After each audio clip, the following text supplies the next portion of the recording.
sharing with Sacramento, hey, there's this phenomenal transition opportunity that exists for the oil fields. Number one, it'll give you clean power. Number two, it'll give you dispatchable power. Number three, it'll give you seasonal energy storage. Number four, and there's all these exciting attributes that are kind of open with this policy window for clean energy. Just because the facts are A, if the narrative is B and everyone believes the narrative, then B is what matters. But it's our job in our industry to speak up proudly, soberly, and to engage people in this dialogue. Those 2.5 billion people that are in energy poverty, they need us. America cannot meet this threat alone. If there is a single country, of course, the world cannot meet it without America, that is willing to but we're going to need you, the next generation, to finish the job. Nuclear regulation. We need scientists to design new fuels. And focus on net public benefit. We need engineers to invent new technologies. Over absurd levels of radiation protection. Entrepreneurs to sell those technologies. Then we will march towards this. We need workers to operate assembly lines that hum with high-tech, zero-carbon components. Unlimited prosperity for all humans. We need diplomats and businessmen and women and Peace Corps volunteers to help developing nations skip past the dirty phase of development and transition to sustainable sources of energy. In other words, we need you. Okay, welcome to another episode of the Fire to Fission podcast, where we talk about energy-dense fuels and how they can better human lives. We're joined today by Mike Umbro, who's with Premier Resource Management and a good friend of mine. Mike, how you doing today? I'm doing well. Just living the dream out here in California. How are you today? Man, you've been fighting hard out there for a while now. So, Mike, we've been friends for a while, absolutely. Virtual friends, right? But I don't know that we haven't met in person yet, right? So, which is a shame. We were just chatting before we started recording. Like, we need to get together. So, hopefully you come to town or next time in California. Absolutely. So, well, Mike, for the audience's benefit, why don't you give kind of a quick background on yourself, and we can dive into kind of your history and then the project that you're working on now. Yeah, absolutely. So I'm an investment banker by training and background. I've been in the energy space since about 2007, and born and raised in San Diego, California, working predominantly in Kern County, California these days. We have a development on the west side of the valley, of the San Joaquin Valley there in Kern County, Central California, about an hour drive southeast of Paso Robles for the wine drinkers out there. And so we're developing a solar to geothermal project out there. And I'm excited to share our announcements and what we're doing. We've done a lot of work, and I'm excited to join you and talk about it today. Awesome. Solar to geothermal. Have you always been on that side, or you've done oil and gas projects too, right? Right. Yeah, no, not at all. So most of my career has been in the oil and gas space, along with my partners who are technical and engineers and the brains of the operation. But we've been working on this site in terms of permitting, underground injection control for water injection, bugs, bunnies, biosurveys, all that good stuff since about 2018. And as I'm sure most of your energy followers, lay people out there even understand that permitting in California can be a big challenge and a long process. And this project has evolved from an oil and gas project to a geothermal play. And so we're excited to have alignment with Sacramento and alignment with where the state's going from an energy mix perspective, and excited to bring solutions to the table that are from, I guess you'd say, a non-traditional perspective in terms of geothermal assets. Yeah. I'm sure we'll dive into how this came to be, but I have to ask up front, why'd you guys pivot from oil and gas to this geothermal project? Yeah. Well, so those that might not know the nuances of California's oil and gas fields, about 70% of the oil produced in California is produced by way of steam generators. So you take natural gas feedstock to power a steam generator, and you put steam down hole, because we have a heavy oil resource, to get that oil to flow and to maximize or enhance your oil recovery. Well, by virtue of that kind of set of circumstances, we know a lot about the thermodynamics of the reservoir and how heat can be used, that case, to enhance oil recovery. But in our case, what we're doing is using the sun's energy to heat the reservoir fluids and then keep those reservoir fluids at a 490 degree F temperature, which provides us the ability to produce dispatchable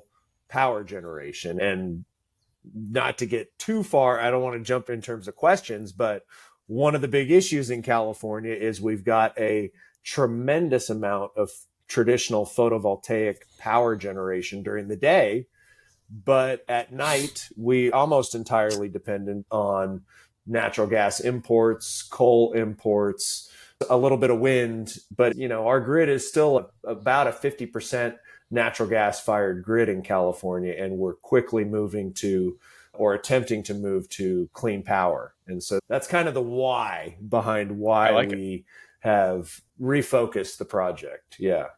That's great. Is the field in Huntington Beach also steam recovery? No, I don't know. I think it's a lighter oil. Which field though? There's several. Are you talking about like Long Beach and Wilmington, right there, CRC? Like in Huntington. Yeah. Like there's little pump jacks all over the place, and people have no idea that field is.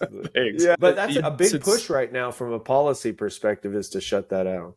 Shut down the LA basin. It's kind of sad, but so you said since 2018, you've had this site or been working this project. I mean, that's been some time. Has it always been this geothermal paired with solar play, or did you guys start out thinking that there was more oil resource there? Yeah, we started thinking we would be a traditional, steam flood type operation, but 2018 and 2019 were two very different years in terms of we had some regime change in Sacramento.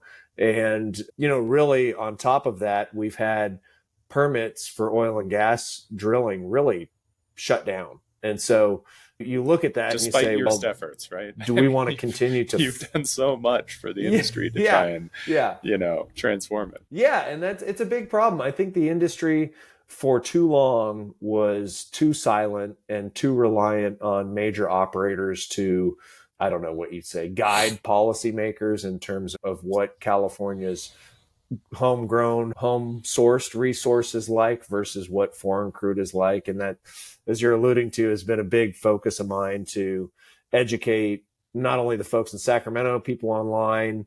Unfortunately, it tends to be difficult to break out of our echo chamber in LinkedIn or whatever platform we're using outside of just even energy professionals. So I'm still trying to do that. I'm still advocating for locally sourced energy. But in terms of our project specifically, the attributes of geothermal were just too great to ignore. And the more and more we looked at it, the more and more from a technical standpoint, our team simulated the reservoir, simulated the power generation, simulated the weather, the solar irradiance and the weather characteristics around our region, the lack of rain, the terrain, it's flat, all of these positive characteristics started aligning.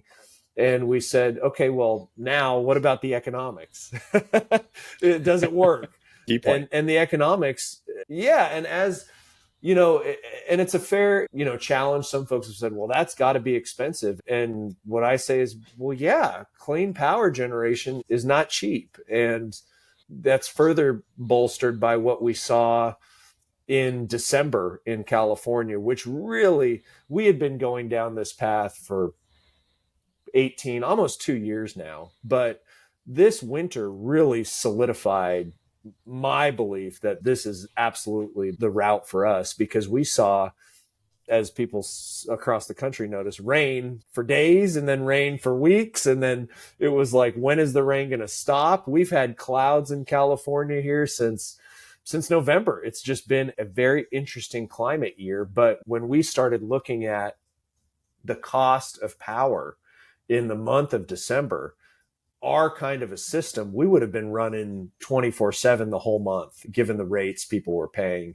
You had gas being brought into California at the city gates for $50 an MCF, just astronomical prices. You had wholesale power prices at, looking at the substation near our lease that were you're talking 40, 50 cents a kilowatt hour just for generation.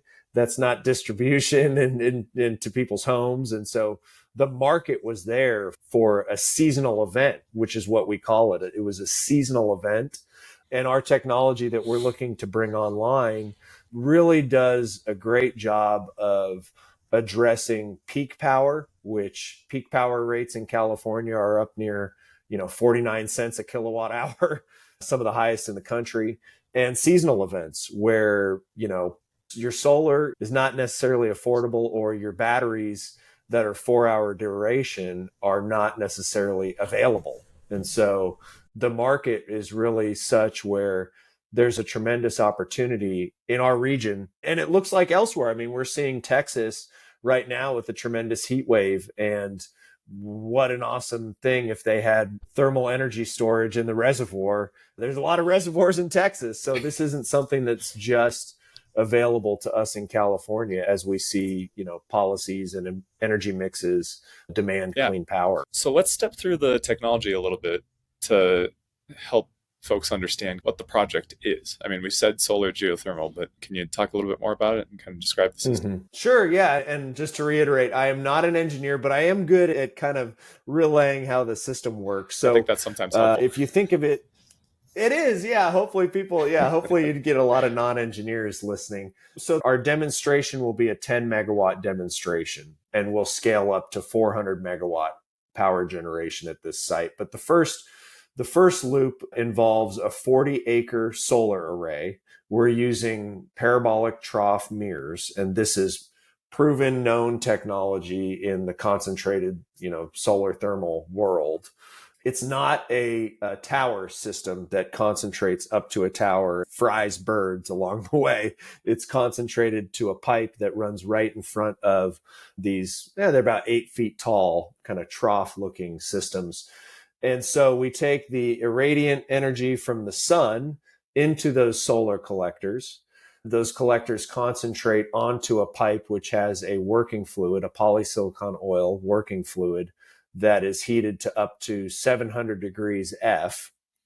That working fluid goes to a heat exchange, and we, through a series of extraction and injection wells, we bring our produced brackish water from the reservoir at a depth of about 1,200 feet. We bring that to surface, where that brackish water, which starts at about 100 degrees F naturally in our reservoir, meets the heat exchanger and is heated to 490 degrees F.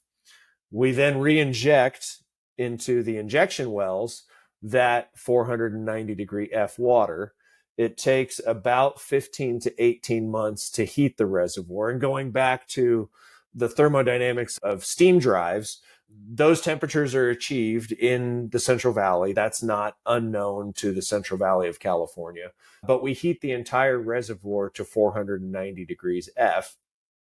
And what that does, it does two things. When you've got a hot reservoir, you can bring that heated fluid back to a second loop, which is our power generation loop. And that loop has a steam turbine and power generation set, which is known technology to create power.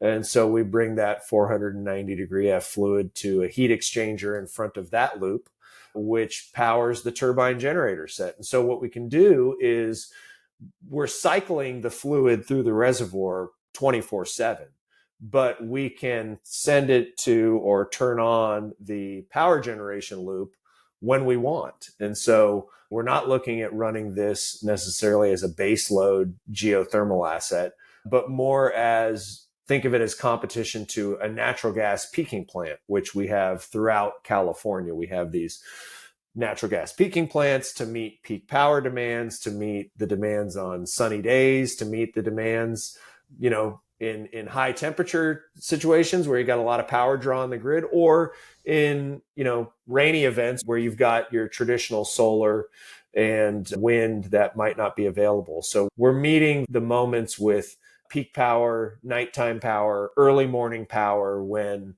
traditional renewable sources might be unavailable. So that's kind of awesome. That's kind of the quick explanation of it. I mean, it's ingenious. To me, it sounds like your other competition would be batteries or the dispatchable space, right? I mean, this to me just sounds like a different form of dispatchable power and serves kind of the same function as what a lot of people envision industrial scale batteries to be serving, right? Right, right. I think a lot of people that are energy experts have some concerns with traditional batteries. They're 4 hours in duration, so it's a little bit of a misnomer to call them long duration energy storage systems. But what they typically do is stack those lithium ion batteries. So you have 4 hours, whatever, from 8 to midnight. Then you got another set from midnight to 4. You've got a whole massive swath of land that you're using to build these industrial battery parks. And then you've got degradation of those batteries in as soon as 5 years from installation, from what I'm hearing from folks that are on that industrial battery installation side of the house. So that's a big concern. When you're talking about powering California's transportation fleet, the entire grid on solar and battery combination, it's just not possible. We have We 3 got to open up a gigawatts bunch more of mines, right? lithium ion batteries. Oh, And I yeah. mean, they're not going to let us I mine mean, this much in the America. amount, the volume. Yeah. Yeah. I mean, we've got 3 gigawatts of them installed today. And by 2045, the estimates are we're going to need 60 gigawatts. I mean, it's just an astronomical build out if you want long duration energy storage. And then, oh, by the way, if you look at what happened in December, the whole month of December, where these batteries in California, they weren't being charged by the solar energy. You've got daylight working against you in December, right? Because you've only got really 5 hours of effective daylight in that month. But then when you've got rain all month, those batteries were being recharged by natural gas. They weren't being recharged by traditional PV. So the other phenomenal characteristic of subsurface heat storage is the earth is an amazing container and insulator. I mean, you think of the core is magma, and then you think of, all the different traditional geothermal, hot, dry rock. There's a tremendous amount of heat beneath our feet. And what the reservoir does for us is it stores power or stores heat, for up to 1,000 hours. So that's 42 days. Once we get this reservoir hot, we could have a grid outage for 42 days and power every home in the county of Kern for 42 days, all 300 or 400,000 homes from our one 400 megawatt facility. So it's an amazing source for seasonal demand, for events as we are experiencing climate change, for seasonal events that are really unknown to us. We need resiliency. And so it's an amazing tool for that is one of the most exciting attributes for us. Nice. Now, on this podcast, we talk energy dense fuels, and 40 acres for 10 megawatts doesn't sound super dense, but it's still really impressive. I assume for the 400 megawatt plant, you would scale up, or would it scale linearly for the amount of land required? Yeah, you're going to need a lot of land. You're going to need a section and a half of land for your solar collectors. So like 1,600 acres. Or it's a lot of people land. aren't familiar with the acre conversion, then that's like 1.25 square miles.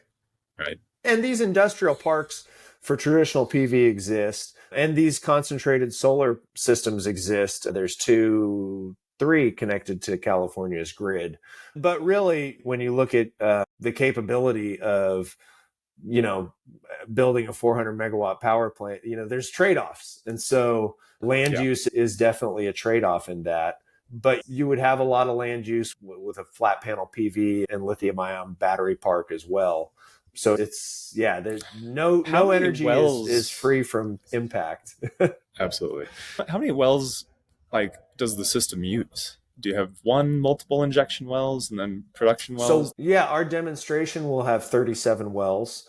So our full field development, you're talking about 600 extraction wells, 300 injection wells, something on the order of that. So you're talking, wow. What we like about it is it's like for like skill set for the oil and gas industry. It's not, hey, we're going to repurpose you, go learn something else to do. No, these are going to require drilling rigs and the same like for like skill sets of the oil and gas industry. So it's a phenomenal transition opportunity for people. Are they all but vertical wells, or would you drill any horizontal? Would there be a benefit to drilling horizontal? no, they're all vertical wells. You can look at like a 5-spot pattern, which is 4 wells around one injector, or you can look at like a 7-spot pattern, which is 6 wells around one injector, 6 extraction around one injection well. They're all vertical wells. We're talking depths of 1,200 feet. So very reasonable drilling costs, $300,000 to $400,000 a well instead of, many millions for horizontal or for 10 to deep, 15 hot, dry million. rock Yeah. type of opportunity. Yeah. And then the other thing that, yes, it is, land intensive in some respects and capital intensive to build, but the longevity of the project, the reservoir doesn't degrade. We're not doing anything over frac gradient. We're able to maintain that heat at a constant pressure. And we're looking at operating this type of a facility for 30 to 50 years and really longer. It's all about, as maintaining the wells and maintaining the infrastructure. But we're looking at this as a long-term power generation project. And so it can be a really valuable tool when you look at not just doing this in our field, but across, the west side of the San Joaquin Valley. You've got a lot of pore space and a lot of reservoirs defined. And we really look at the reservoir as it's our container for storage. It's our battery that we don't have to build. We just have to manage it the right way. Got it. Yeah, when I think about the technical challenges with it, I anticipate like maintaining the integrity of the casing of those wells will be critical. And so, I imagine you guys are going to have water scrubbing and keep your water very clean. Because it's not going to be perfect when you extract it, right? You're going to have salts and material in it when it comes out. And so, scrubbing it, keeping it clean. Absolutely. Yeah. And there's some things we're doing on the engineering side to keep everything in the liquid phase and solution and kind of have scaling happen where you want it to happen at the surface, not in your wells and downhole. And like I said, our team's very familiar with, you'll have scaling in steam generators in oil plays out here. And you're doing a 1-day turnaround, drilling out that scaling out of your steam generators and getting them back online. And so there will definitely be routine maintenance issues that we'll look at, but the process is nice because you can use brackish water. We're not using any fresh water for this. We're not drawing on any resource that is used for agriculture, for any communities. We're not really even, we're in an area of California that looks like Mars. We're well away from homes and communities. So yeah, there's a lot of planning that's been going on in the, within our team to mitigate some of those issues that of course will be challenges to meet. Absolutely. Now, when most people hear solar, they think PV. And this is distinctly different. Mm-hmm. It's the parabolic mirrors that, just like you said, has a pipe down the center of it. And you're using the heat to directly heat that power fluid or working fluid. But I expect a project like this could leverage excess PV, but there would just be an efficiency cut, right? Meaning if you had excess electricity, you could heat a power fluid.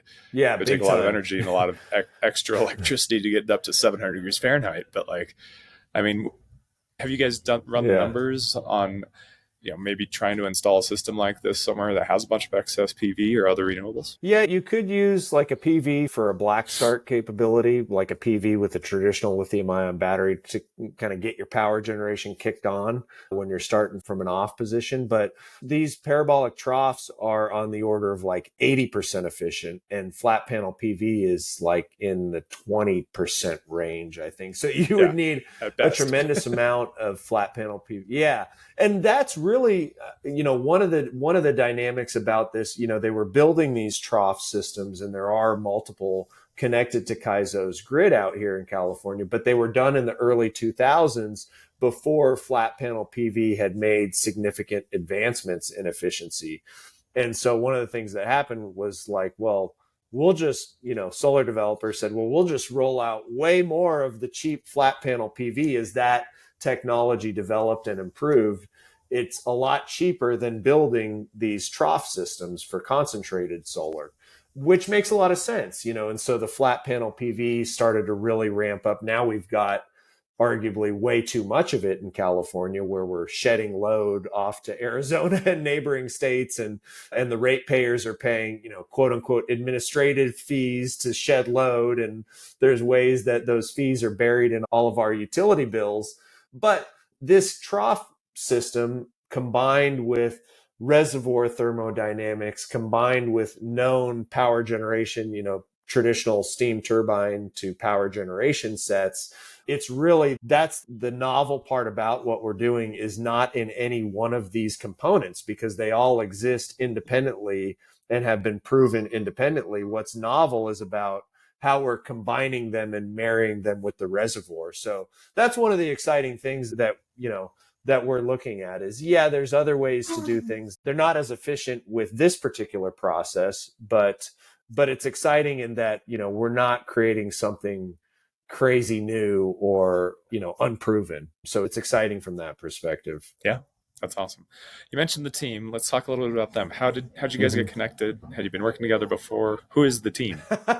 Yeah, that's a funny story. So I have a good buddy that owns a directional company. I call him the mayor of Bakersfield, but he owns a directional company called GeoGuidance Drilling Services. They do a lot of geothermal drilling. They do a lot of oil and gas drilling.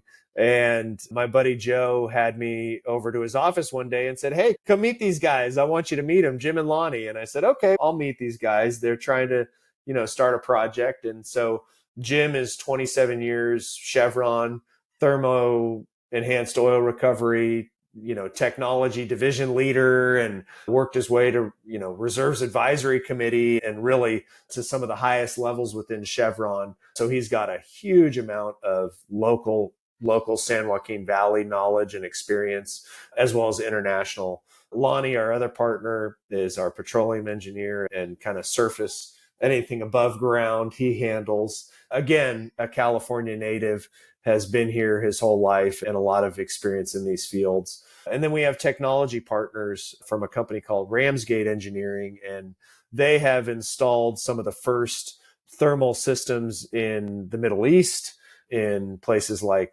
Oman and Bahrain and Madagascar and places everywhere in between. But again, with a Kern County and San Joaquin Valley focus predominantly. So we have a technical team that is second to none in terms of what they know about thermodynamics, about reservoir mechanics, about reservoir response, and all the important technical components of what we're trying to do. So we're not just some guys kind of with a crazy idea without, specific fit for purpose experience, which is really exciting. And my job is really to marry their expertise with who we're now doing a geothermal partnership, and have been for a number of months, with National Renewable Energy Lab, Lawrence Berkeley National Lab, Idaho National Lab, and the Department of Energy. So my job is to kind of get these quirky engineers to talk to this set of, scientists at the laboratories and pursue those commercial agreements and, non-disclosure agreements, getting those projects kicked off, which we've done, working government affairs and sharing with Sacramento, hey, there's this phenomenal transition opportunity that exists for the oil fields. Number one, it'll give you clean power. Number two, it'll give you dispatchable power. Number three, it'll give you seasonal energy storage. Number four, and there's all these exciting attributes that are kind of open with this policy window for clean energy. So that's kind of how we all come together as a team, and it's a really good, fun time. Yeah. Hey, their job sounds easy. Your job sounds hard. I don't know. I don't know which one I'd want. We all do a really good job of kind of, yeah. I find the money and the opportunities to permit, and the opportunities to partner with labs. And it's been a phenomenal learning experience. I think that's one of the blessings in disguise of having the challenges of the oil field and then moving over to geothermal, is it's been a really awesome opening conversation with politicians, with state agencies, with the labs, where we're not butting heads. It's like, I'm not trying to ram an oil project down your throat. I'm trying to solve these big problems that you're trying to solve. And so it's been a lot of fun. If you can't beat them, join them. I love it. That's good. How many of these projects could exist in California. Like I love the way that you guys approached this problem. You identified a need, you know the technology, you know a system, and you did the math and said this makes sense. We can actually like go build stuff to fill this niche. Mm-hmm. But I mean, how many does California Mm-hmm. need? Just one? Is it going to be your guys' 400 megawatt plant, or is there opportunity to build a bunch more of these? There's a phenomenal opportunity to build a bunch more. I think it's a little unknown in terms of how many we need. We know we need 65 gigawatts of long duration energy storage or more based on what the California Energy Commission is receiving That's from huge. consultants. And it's huge. Right? It's a That massive build out. is so much power. So we know we need a lot. It's a tremendous amount of power. Yeah, and I don't think people really appreciate that outside of, energy geeks, but it's a lot of power. I mean, I guess to put that in perspective, when we had the threat of a blackout last September, I think we were at our peak, in terms of peak demand we've ever had in California. We were at like 52 gigawatts of demand, I think, when we were under that threat. So yeah, you're talking about we need more than that for energy storage. It's a phenomenal need, which we're excited about. What we want to do is be the first to the market with it. We want to, it's pioneering work, and that's what's exciting, and that's what the opportunity is for us. But as I mentioned earlier, the pore space available and the defined reservoirs available on just the west side of the San Joaquin Valley. And for those, it's hard to visualize, but the west side of the San Joaquin Valley is very remote. It takes you about an hour's drive from Bakersfield proper due west to just get over to the 33, which is called the Petroleum Highway, which basically connects several major oil fields that have been producing since, the 1902 timeframe.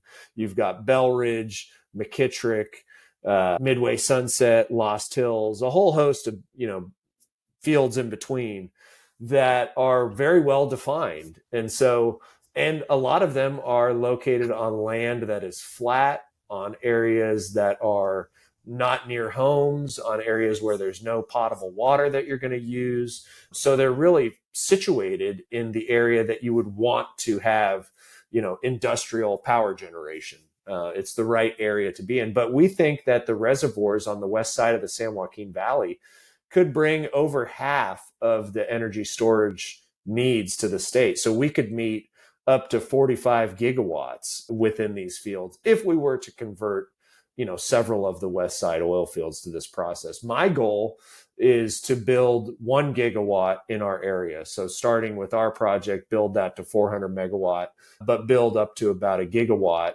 in our pocket of that west side valley.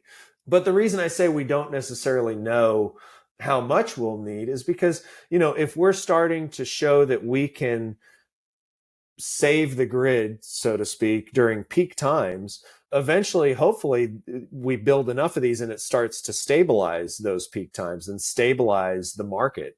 And so maybe that brings down the costs on a kilowatt hour per basis where it's not as economic to do. And, like I said, that's why we want to be first to market. The market exists today, but hopefully we can build enough of these to where we bring down the cost of power for the people of California.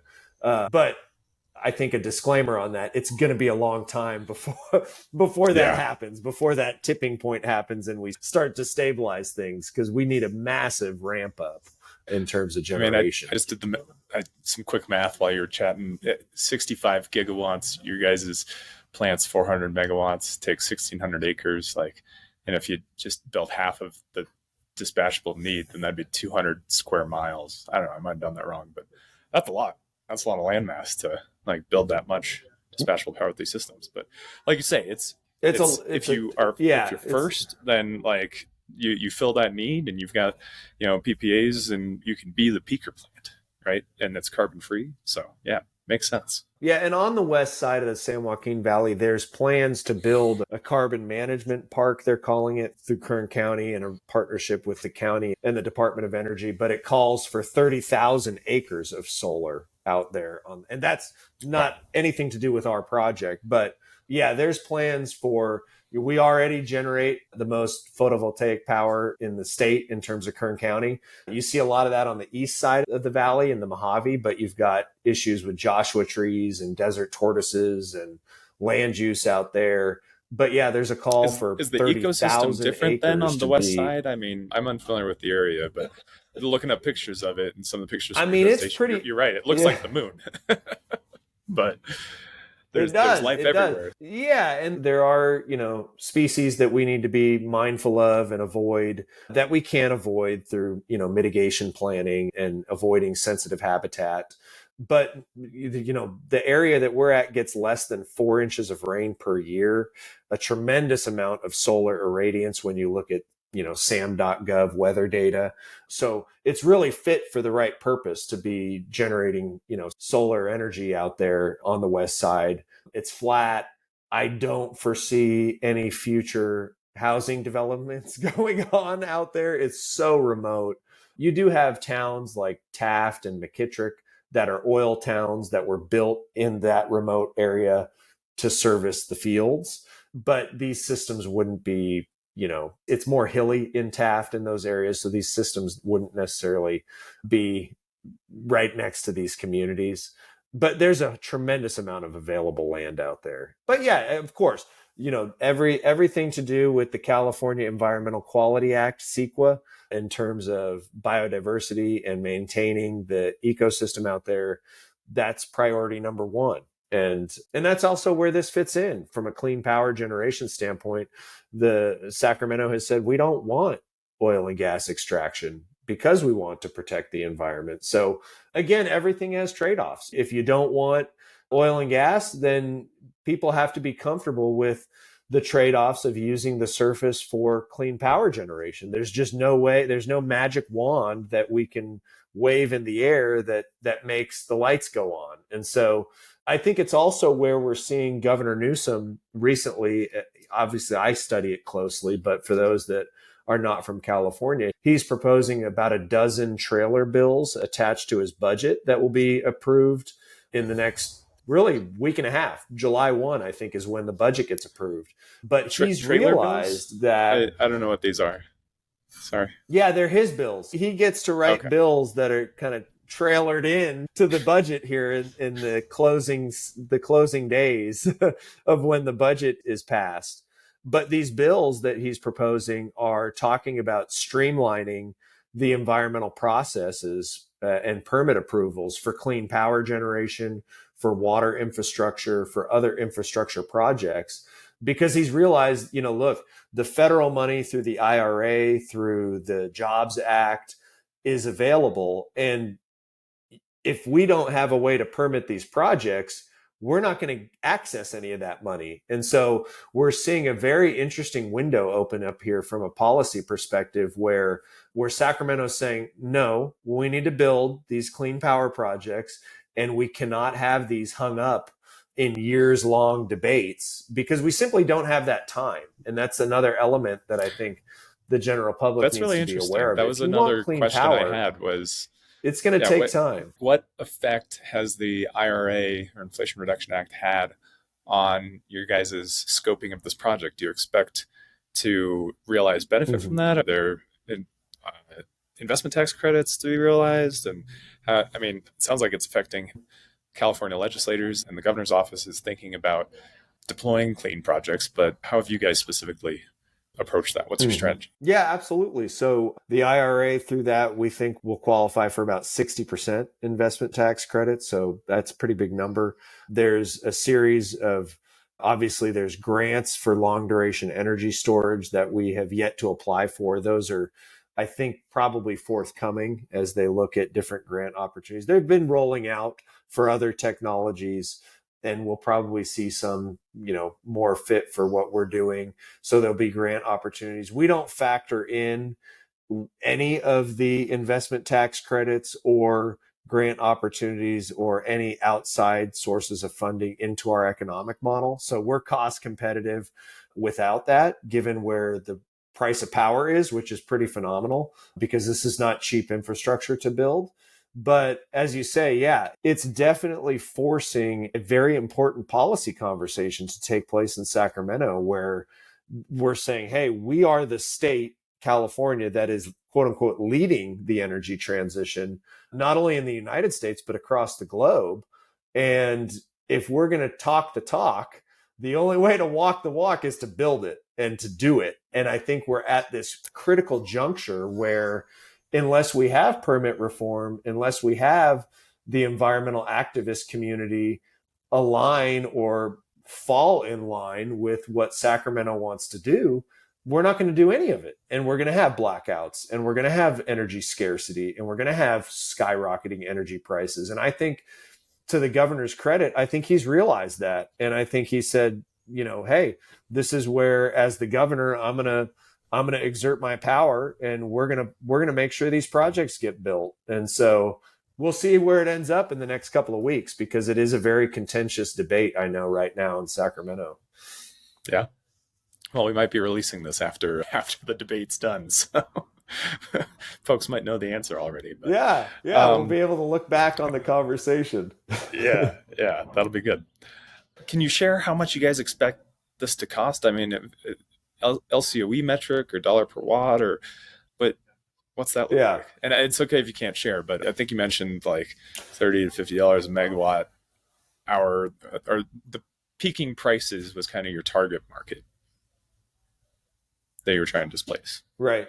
Yeah. So we're looking at, there's a lot of considerations. So what we're excited about is you might not need to build as much transmission as you'd think, because we're looking at turning our power on when transmission capacity is available. So that's kind of one of our first key considerations, and really why we scaled the demonstration down to 10 megawatts. We were initially looking at a 50 megawatt demonstration, but the substation near our field, we think we can squeeze that power in at the existing substation in the evening when the grid needs us. So that's been one important metric that we're looking at before we do kind of a broader, bigger interconnect study.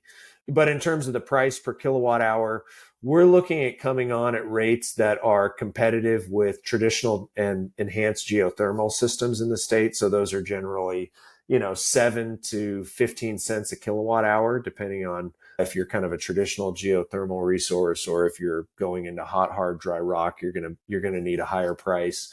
You're seeing a lot of companies look at power purchase agreements for clean power. Obviously, there's levelized cost of storage and different metrics that can make traditional photovoltaic and lithium ion batteries look as cheap as, 3 cents a kilowatt hour. So we don't necessarily compare it to those systems. It's not really a just comparison in that you've got... it's not providing the same service, right? Like, you guys can actually turn it on when you need it. It works at night. Right. It works for days. Exactly. What about the capital requirement? I can share we're cost competitive. Okay. I mean, the capital requirements for projects like this are all over the place, right? PV solar, 20 grand, right. You can have a system on your roof. Vogtle, other end of the spectrum, right? $33 billion for a nuclear power plant in Georgia, which is really strange to me. Like, that's just how much these power projects can vary in capital costs, especially when they don't need to. I mean, the NuScale project, they're estimating something like $18 per watt, versus the Koreans can just build a project in UAE for $2.50 a watt. How's your guys' project scale or compared to that? So we're looking at probably about $100 million for the demonstration and $1.8 billion for a 400 megawatt build out. So massive capital spend. Now, as a byproduct of this process, given that we're using oil reservoirs as our containers, you will produce oil as a contaminant, if you will, to the process. And so that's one key consideration that will offset the costs significantly, at least in the first, 5 to 10 years of this project. So there's some beneficial attributes to the economics that would be different than a typical, power generation facility that you've mentioned. Gotcha. So to us, that's exciting. That's unpalatable to some environmental justice groups, because there is a big push to have absolutely no oil produced in the state of California, even though we consume 600 million barrels a year. So to that, I look at our carbon intensity score per the California Air Resources Board, which is a 2.8.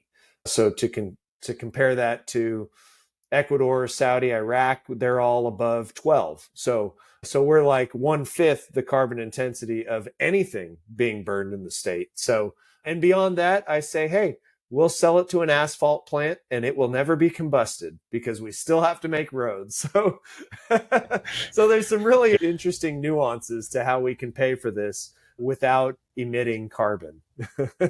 Yeah, absolutely. What about the jobs piece? That's often important in communities and thinking about like coal plants closing. Do you expect these facilities to have a lot of labor requirements, or are they just kind of run by themselves? Yeah, we think we'll have at least 2,000 construction jobs when this is being built, paying prevailing wages. So paying very high wages to workers, which is awesome. And also, probably on the order of 200 permanent jobs. So there will be, you've got to maintain your solar array. You've got to clean it. Now, I think there's robotic systems that can drive in between the rows and wash them and spray them and things of that nature. You can turn these systems, kind of upside down. So they're pointing down in inclement weather and things like that. But a whole host of maintenance that will occur, like an oil and gas well, you're presumably going to be pulling wells and maintaining wells throughout the life of this project. So you're going to need, workover crews. You're going to need crews maintaining surface equipment where scaling might present itself in, heat exchangers or other surface equipment. You're going to do, maintenance turnarounds on those pieces of equipment. So that's a really exciting thing for us because when you zoom out and you look at Kern County from a disadvantaged community perspective, and that's a big federal and state initiative to support disadvantaged communities, specifically those like Kern County, which are totally dependent on fossil energy and fossil related jobs. What do you do with people like that? Do you just say, go get another job? Well, we know that a traditional photovoltaic field really doesn't have any ongoing jobs. You might need an electrician and you might need to wash those PV panels, but there aren't a whole lot of moving parts and you just kind of build them and move on. And so I think that's a big issue for the clean power transition or integration, however folks want to term it. You can't just lay people off. That's not equitable. It's not sustainable because these people are getting paid. In the oil field case, as we know, we're over 60% Hispanic workforce.